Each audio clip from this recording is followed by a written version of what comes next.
Hello friends. Destination S YouTube platform पे फिर से आपका स्वागत है। और मैं अभिषेक सिसोदिया डेली की तरह आपके लिए करंट अफेयर्स लेकर के हाजिर हूँ। देखेंगे हम लोग क्या क्या इंपॉर्टेंट टॉपिक्स हम लोग कवर करने वाले हैं 17th बीपीएससी के पर्सपेक्टिव से आज। तो मेरा मॉडल आप लोग को पता ही है। पहले मैं क्वेश्चन के फॉर्म में करंट अफेयर्स को लेकर के आता हूँ, उसके बाद फिर हम लोग डिटेल एनालिसिस उस पर देखते हैं। स्टार्ट करते हैं आज 15 जुलाई का सेशन हम लोग और देखते हैं आज क्या क्या क्वेश्चन हैं करंट अफेयर्स रिलेटेड। पहला क्वेश्चन आपके सामने ये रहा। Which ministry has recently launched project Pari. Which ministry has recently launch project Pari. उस परी का अगर फुल फॉर्म की बात करें हम लोग तो पब्लिक आर्ट ऑफ इंडिया। कहीं ना कहीं इसी में आंसर छिपा हुआ है आपका। क्वेश्चन को ध्यान से पढ़िए हमेशा। Public art of India recently नाम का प्रोजेक्ट किस मिनिस्ट्री ने लॉन्च किया है। आपके ऑप्शंस है A ministry of defence, B ministry of culture, C ministry of home affairs या D ministry of agriculture. Try कीजिए इसका आंसर करने का। देखो, अगर आप पब्लिक आर्ट एंड कल्चर पे ही ध्यान दो तो आपका आंसर मिल जाएगा। आंसर है इसका मिनिस्ट्री ऑफ कल्चर। ठीक है, आई थिंक मोस्ट ऑफ आप लोगों को पता होगा। सांस्कृतिक मंत्रालय ने इसको लॉन्च किया है। थोड़ा जानते हैं इसको पब्लिक आर्ट ऑफ इंडिया के बारे। तो ministry of culture has launch project परी। ठीक है, ministry of culture has launch project परी पब्लिक आर्ट ऑफ इंडिया। ठीक है, in conjugation with 46th world heritage committee meeting in new Delhi. इस चीज़ को भी ध्यान रखना कि आर्ट एंड कल्चर की यहाँ बात चल रही है। ओके, और 46th वर्ल्ड हेरिटेज कमी जो विश्व धरोहर कमेटी की जो मीटिंग हुई कहाँ हुई थी इस बार, न्यू दिल्ली इंडिया में हुई थी। ठीक है, याद रखना इस चीज़ को। न्यू दिल्ली इंडिया में मीटिंग होने वाली है। एग्जीक्यूटेड बाय ललित कला academy and national gallery of modern art. Lalit कला एकेडमी इसको होस्ट करेगा। ठीक है, तो आपको बेसिकली ध्यान रखना है कि परी जो है जो इनिशिएटिव है मिनिस्ट्री ऑफ कल्चर का है। ठीक है, आगे मूव करते हैं हम लोग नेक्स्ट क्वेश्चन पे। अब हम लोग बात करेंगे recently who won the 2024 Asian billiard championship. 2024 का एशियन बिलियर्ड चैंपियनशिप किसने जीता है। यहाँ पे आपको एक इन्फॉर्मेशन और दे दूँ कि 24th एशियन बिलियर्ड चैंपियनशिप कहाँ हुआ, रियाद, सऊदी अरेबिया में। ठीक है, अब आपका क्वेश्चन है कि इसको किसने जीता। आपके ऑप्शन है ए ध्रुव सितवाल, बी पंकज आडवाणी, सी रूपेश शाह या डी जीत सेठी। तो देखिए, जो इसका सही आंसर आपके हो जाएगा वो हो जाएगा ध्रुव सितवाल। ठीक है, याद रखना इस चीज़ को। ठीक है, डायरेक्ट क्वेश्चन आ सकता है आपके एग्जाम में इस बार। 24th एशियन बिलियर्ड चैंपियनशिप किसने जीता, डेट इज ध्रुव सितवाल। थोड़ा देख लेते हैं इस चीज़ को। तो ध्रुव सितवाल डिफीटेड पंकज आडवाणी। ठीक है, पंकज आडवाणी को उन्होंने हराया था। ध्रुव सितवाल ने पंकज आडवाणी को हराया। काफ़ी इंटरेस्टिंग मैच था। 5-2 से ये हैं आपके ध्रुव सितवाल। ठीक है, 2024 के एशियन बिलियर्ड चैंपियनशिप मैं फिर से रिपीट कर दूँ कहाँ हुआ ये, रियाद, सऊदी अरेबिया। ओके, आगे मूव करते हैं हम लोग नेक्स्ट क्वेश्चन पे। तो क्वेश्चन है where was the Asian squash double championship 2024 held. Asian squash double championship 2024 कहाँ पे हुआ। तो आपके ऑप्शंस है Medan Indonesia, B New Delhi India, C Johor Malaysia या डी कोलकाता इंडिया। देखिए, जो आपका सही आंसर हो जाएगा वो हो जाएगा जोहर मलेशिया। फैक्चुअल इन्फॉर्मेशन ये सब याद कर लो, काफ़ी लोग को नहीं पता होगा। ठीक है ना, स्पोर्ट्स का भी क्वेश्चन रहता है बीपीएससी में। ठीक है, तो जौहर मलेशिया में इस बार एशियन स्क्वैश डबल चैंपियनशिप खेला गया। थोड़ा देख लेते हैं इस चीज़ को। Indian squash player secure 2 title. तो यहाँ पे इंडिया ने टोटल 2 टाइटल्स, क्या है 2 टाइटल्स। ठीक है, कहाँ पे 2024 एशियन स्क्वैश डबल्स चैंपियनशिप जौहर मलेशिया में। ठीक है, इसका ध्यान रखना। मूव करते हैं नेक्स्ट क्वेश्चन पे। नेक्स्ट क्वेश्चन है recently NASA has awarded space x $843 million contract. तो नासा ने अभी हाल ही में स्पेस एक्स जो कि एक प्राइवेट स्पेस कंपनी है यूएसए में, उसको 843 मिलियन का कॉन्ट्रैक्ट दिया है। किस चीज़ के लिए कॉन्ट्रैक्ट दिया है, to construct a spacecraft aimed at safely deorbiting international space station. आपको पता है कि इंटरनेशनल स्पेस स्टेशन का लगभग लाइफ टाइम खत्म होने वाला है। तो उसको safely D orbiting, D orbiting का मतलब क्या होता है कि उसके ऑर्बिट से उसको बाहर निकालना। सेफली डी ऑर्बिटिंग करने के लिए जो उसके स्पेस क्राफ्ट बनाया जा रहा है स्पेस एक्स के द्वारा, उसके लिए नासा ने 843 बिलियन का कॉन्ट्रैक्ट किया है स्पेस एक्स के साथ। तो आपको बताना है कि अराउंड विच ईयर इसको हटा दिया जाए। ठीक है, जो स्पेस क्राफ्ट है इसको कौन से साल तक बना दिया जाएगा ताकि सेफली डीऑर्बिट कर पाए इंटरनेशनल स्पेस स्टेशन को? आपके ऑप्शन है ए 2040, बी 2030, सी 2025 या डी 2050। देखो जो सही आंसर हो जाएगा वो हो जाएगा बी, 2030 तक स्पेसक्राफ्ट को बना दिया जाएगा जो कि सेफली इंटरनेशनल स्पेस स्टेशन को हटाने वाला है। ठीक है, थोड़ा देख लेते हैं आराम से इस चीज न्यूज़ को हम लोग। देखो, NASA has awarded SpaceX. NASA ने स्पेस एक्स को कितना पैसा दिया? लगभग $843 million contract to construct a spacecraft. एक स्पेस क्राफ्ट बनाना है जिससे क्या किया जाएगा? Safely D orbiting. सेफली क्या हम लोग क्या करेंगे? डी ऑर्बिट करेंगे। डी ऑर्बिट का मतलब कि ऑर्बिट से हटा देना या वापस उसको उस ऑर्बिट से निकाल देना। ठीक है, क्योंकि इंटरनेशनल स्पेस स्टेशन का अब टाइम पीरियड खत्म होने वाला है, उसके बहुत सारे अब धीरे धीरे पार्ट्स काम करना बंद करेंगे, इसलिए उसको सेफली डी ऑर्बिट करना बहुत ज़रूरी है। ठीक है, तो इसलिए सेफली डी ऑर्बिट करने के लिए 2030 तक स्पेस एक्स जो है, जैसे कि प्राइवेट कंपनी, स्पेस कंपनी, वो क्या करेगी? एक स्पेस क्राफ्ट बनाएगी जो सेफली इंटरनेशनल स्पेस स्टेशन को डीऑर्बिट कर देगा।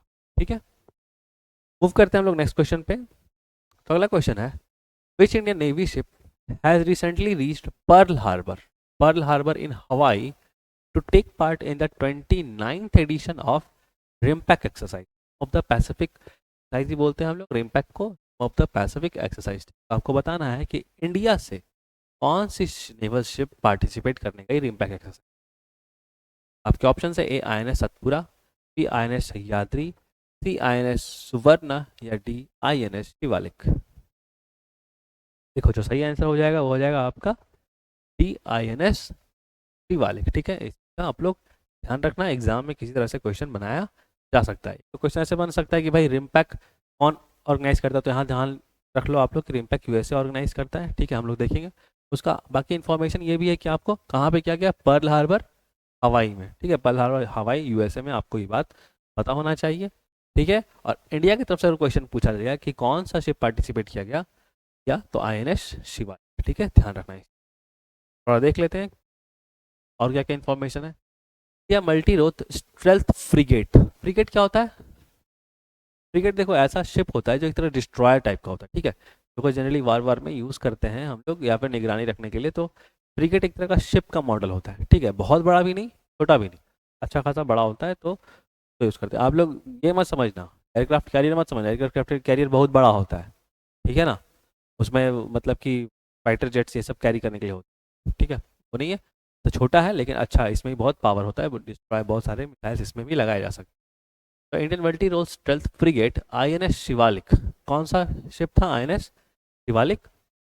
डिप्लॉयड इन, कहाँ पे डिप्लॉयड था? साउथ चाइना सी में था। ठीक है ना, साउथ चाइना सी में था, इस चीज़ का ध्यान रखना आप लोग। INS Shivalik north Pacific ocean में भी था, क्योंकि पता है वहाँ पे चाइना का थोड़ा सा दबदबा है, तो थोड़ा सा साउथ चाइना सी में इंडिया अपना थोड़ा प्रेजेंस दिखाना भी ज़रूरी है। ठीक है, इसलिए INS शिवालिक को वहाँ डिप्लॉय किया गया था। वहीं से वो कहाँ पार्टिसिपेट करने गया? रिम्पैक पर्ल हार्बर में। ठीक है, पर्ल हार्बर इन हवाई। ठीक है, पर्ल हार्बर हवाई गया, क्यों गया? ताकि वो 29th एडिशन ऑफ रिम्पैक, जो कि rim of the Pacific exercise होता है, USA के द्वारा होस्ट किया जाता है। इसमें मल्टीपल कंट्रीज के नेवी पार्टिसिपेट करते हैं। ठीक है ना, ध्यान रखना काफ़ी ग्रैंड लेवल पे होता है ये, मतलब USA के द्वारा इस एक्सरसाइज पे किया जाता है।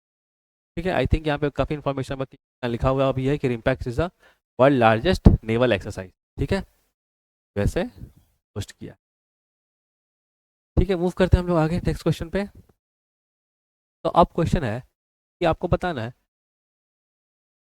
कोका Conkouati Douli national park recently seen in news is located in which country. Conkouati Douli national park हाल ही में समाचारों में देखा गया किस देश में स्थित है? आपके ऑप्शन है यहाँ पे ए नाइजीरिया, बी कॉन्गो, सी केनिया, डी ब्राज़ील।